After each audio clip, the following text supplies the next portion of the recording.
Good morning, Karen Scholl, Operations Section Chief with the Alaska Incident Management Team, here for your October 4th briefing.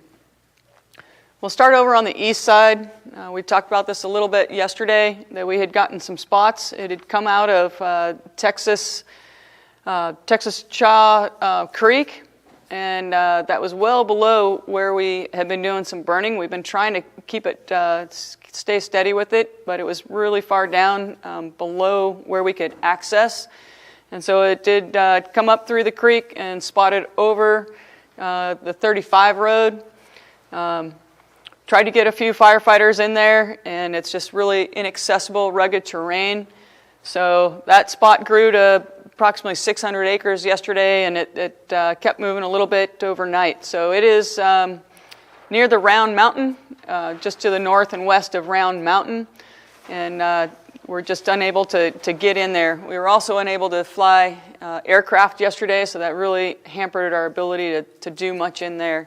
Overnight, they were under smoke inversion all night, and same thing this morning. It's really heavy, dense smoke underneath, or the fire is underneath that heavy smoke. So for Wildwood, Harrison Ranch, Platina, Begum, we've got some lines drawn as far as evacuation notices. Wildwood, you should be in a pre-evac now. We'll let you know if it crosses that line today, and we'll give you plenty of advance notice. Platina, Begum, Harrison Ranch, you guys also should be just on the ready for a potential order today. Let's see. Up in the 36 corridor and our shoulder up here, everything is still looking good. Firefighters are still bringing fire down and letting this advance slowly down to the 36. It's coming down nicely, and the reason we're still letting it do its thing is it's getting a little bit of a north influence, and it's just backing, and that's what we want. If we can get it all the way to the road, that'll help keep it from spotting over into the Post Mountain area. So we're still ready. We're still engaging on this area, and things are looking good in the Post Mountain area and along that 36 south of the 36. Let's see, the other big note, so our crews are continuing to push line and in preparation for the fire to continue moving, although we still have dozer lines are still staying direct north of the 36 along the 14 road, and so everything is looking good here. Over by Hidden Valley, the fire is established down in the draw just south of Hidden Valley. Yesterday, we had to do some defensive firing up along the road and back it down so it wouldn't run and cross the 36. So that was happening last night, a lot of activity in that area, and crews and engines and equipment are all in there working on that today. So some defensive firing around the homes in the Hidden Valley area.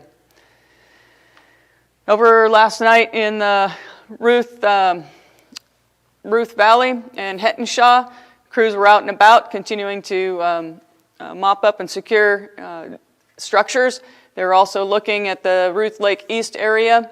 We've got some check lines in, some dozer lines. And part of what happens on the west side of the ridge is dictated by what's happening on the east side of the ridge. So they're in coordination with each other on both sides of the ridge. If the fire that's coming out of Hidden Valley comes across south of the 36, then whatever we're doing on the west side then becomes almost null. So we're having to work really in close coordination on both sides of that ridge in order to not throw spots at each other. So that's happening, and everything's looking good right now in the Ruth Lake East and areas north of there. But we could still anticipate, problematic fire behavior today as we get low RHs and high temperatures again today is what is expected. Additionally, down by Xenia, the fire did slop over some of the control lines that Cal Team 5 had put in. They are getting dozer lines around that and are making pretty good progress on the slops. So that's happening down in the southwest. So for today, The big change for today is that we've divided part of the fire and given it to a new team, which is a Pacific Northwest 2, PNW 2. From now on, they'll be taking everything on the west side of the South Fork of the Trinity until it hits the 36, and then they'll be following South Fork Mountain, Horse Ridge, all the way down, into the hard black below us here. So that's going to be another team, and so tune in to the Shasta Trinity Forest page, and not likely today, but maybe this evening and tomorrow they'll start giving updates on what's happening in the Ruth Valley. Our forces are still coordinating closely with the team as they take over. Really the only change is going to be the divisions, the division level supervisors and above. The firefighters who have been in and around the Ruth Lake, Hetton Shaw, Hidden Valley will remain their forces. So we've split our forces, and so the people, the ground people, the ground firefighters, the ground resources that are familiar with these areas are staying in that area. So that continuity is really important, and so that's what we did to divide this off. So today, again, just pay attention to the orders if they come in. We're expecting hot and dry.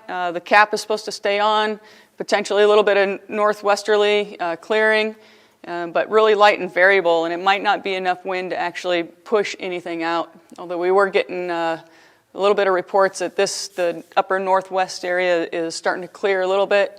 We expect the eastern part of the fire to remain heavily under smoke, at least for the morning. We'll see what the afternoon brings if enough breeze comes up. So I think that's about it for the morning update, and have a good day. We'll talk to you later.